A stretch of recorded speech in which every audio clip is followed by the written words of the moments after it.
How's it going, guys, and welcome back to BL3's Forgotten, the series where I take a look at underused and not often talked about pieces of gear to determine whether or not they deserve to be remembered within the modern meta of the game or should be left behind and forgotten. And today we are taking a look at the Gargoyle. If you'd like to get the Gargoyle for yourself, you're going to fast travel over to Bloodsun Canyon on Gehenna, specifically taking the Presentation Room fast travel station. Carry on until you make your way to the save station in this little side area. After which follow along the tunnels to your right side, where at the end you can find Dick and Goyle. God, I don't think I've ever said that name out loud. Ew. Kill him and you can get yourself the Gargoyle. The Gargoyle is a legendary COV pistol, always being corrosive damage and able to roll with 1, 2, or 3 projectiles per shot for 2, 3, or 4 ammo cost per shot. The Gargoyle fires out sticky darts, dealing corrosive splash damage on impact before then exploding a second later to again deal more corrosive splash damage. While you're firing the Gargoyle, it can also randomly fire out orbs that will fly out in an arcing trajectory and explode on impact. Getting into things here, I'm pretty damn sure that this gun isn't that forgotten. It has definitely fallen off in popularity quite a bit since its initial release, but I feel like I still see enough people talk about it that it's definitely up there, especially for COV pistols. But as always, I can be very easily swayed by the whims of my comments, and I've seen a couple people wanting a video on this gun. And being both never one to disappoint or pass up an opportunity to use this series to just yap about a gun I like, who am I to abstain? And man, do I just fucking love this thing. As a COV fanboy, I think the Gargoyle is just a prime example of what a COV gun can and should be. But first,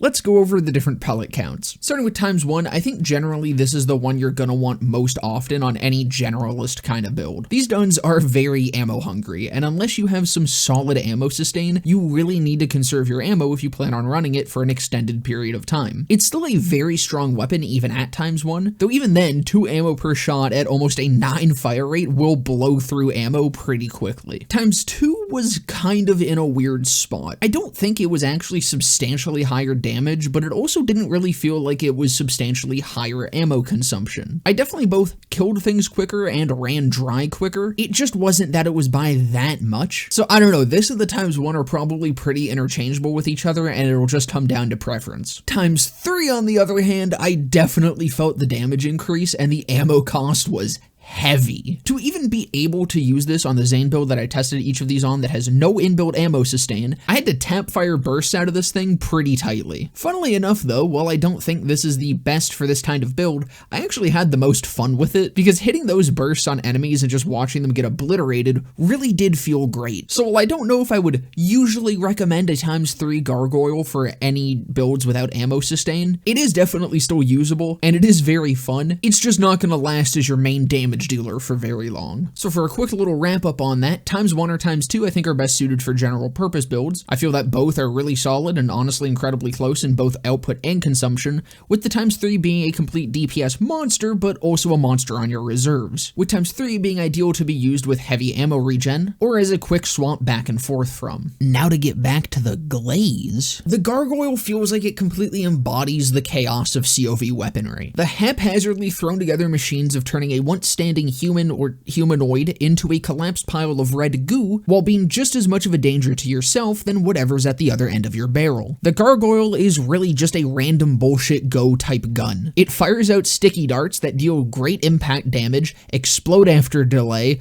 but also has a random chance of firing arcing splash damage orbs that explode on impact, all topped off with a stupidly high fire rate and being an ammo chugger. You end up with this stream of green explosive bullshit that just wrecks anything that happens to fall in front of it, and I fucking love it. COV aesthetically is just such a brutal manufacturer, and their guns always feel the same, the Gargoyle being the absolute peak of that. Now, the Gargoyle is, in a way, just a power-crept version of the Stexil, but damn, as much as I loved the Stexil back in the day, even when it was good, it never felt nearly as good as the Gargoyle does. This is the vibe and feel of the Stexil absolutely perfected and made to be an absolute fucking beast. The Gargoyle Gargoyle performs incredibly well in all aspects of the game. Every tier of content all the way up until True Guardian Takedown, being both incredibly effective for mobbing and bossing alike. And while it feels just great on its own, it only gets that much better when you throw it onto a build with ammo sustain. Going from beastly to completely fucking godlike, raining down green hellfire onto whatever poor sucker ends up in your sightlines. Overall, if you couldn't already tell from the incessant glaze that I have been spurting onto this thing, the Gargoyle is just an all-around incredible weapon from aesthetic, design, and actual functionality and viability. This is a really strong gun that is just swagged out of its fucking mind. If this is a weapon you've somehow overlooked, I highly recommend fixing that as soon as possible and going and grabbing yourself one. That's gonna about do it for this one though. I hope you guys enjoyed. If you did, definitely consider leaving a like, comment, subscribe, all that. I'll be live right after this video goes up, right here on YouTube and also over on my Twitch channel, where there'll be a link to down in the description below, and just under that is a link to my Discord server where you can come and join and hang out. But with that all being said, I hope to see you guys in the next one.